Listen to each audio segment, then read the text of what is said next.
Good morning all. Today let's discuss the last 10-year questions of D and F block elements. So question number 1 is Zn2 positive salt are white while Cu2 positive salt are colored. Why? As you all know, if we will see the electronic configuration of Zn2 positive, it is argon 3d10 and Cu2 positive electronic configuration is argon 3d9. Now there is no unpaired electron present in the d orbital. If no unpaired electron is present, then it cannot undergo dd transition, so it is colorless. And in this, one unpaired electron is present which will undergo dd transition, hence it is colored. Next question is, transition metal are much harder than the alkali metals. Why? This is because transition metals contain number of unpaired electrons. Greater the number of unpaired electron, stronger will be the bonding. That is metallic bonding. Hence they are hard metals. Whereas S block elements does not contain number of unpaired electron in d orbital. Hence they are soft. Next is scandium, whose atomic number is 21, is a transition element, but calcium, whose atomic number is 20, is not. Why? Very easy. If we will see the electronic configuration of scandium, then it will be argon 3d1 4s2, which means it has one electron in the d orbital, and that is why it is considered as the transition element. But if we will see the electronic configuration of calcium, then it is argon 4s2. It doesn't have electron in the d orbital, so it does not consider as the transition element. Next question is, copper 1 ion is not known in aqueous solution. Copper positive hydration enthalpy is 600 kilojoule per mole, whereas copper 2 positive hydration enthalpy is 2000 kilojoule per mole. Greater the hydration enthalpy, greater is the stability. So as you can see, the hydration enthalpy of copper positive is less than the hydration enthalpy of copper 2 positive. So copper positive is less stable. And that is why copper positive ion is not known in the aqueous solution.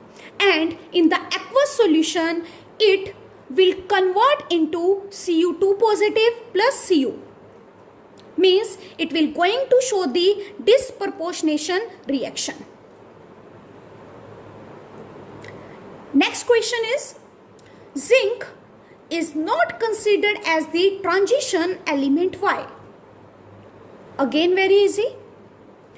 If we will see the electronic configuration of zinc, then it is argon 3d10 4s2, and if we will see the electronic configuration of zinc in the most stable oxidation state, then it is argon 3d10.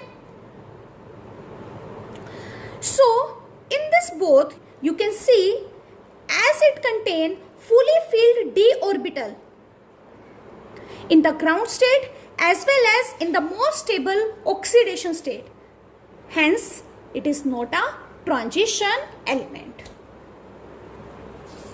Next question is, scandium does not exhibit variable oxidation state. Give reason.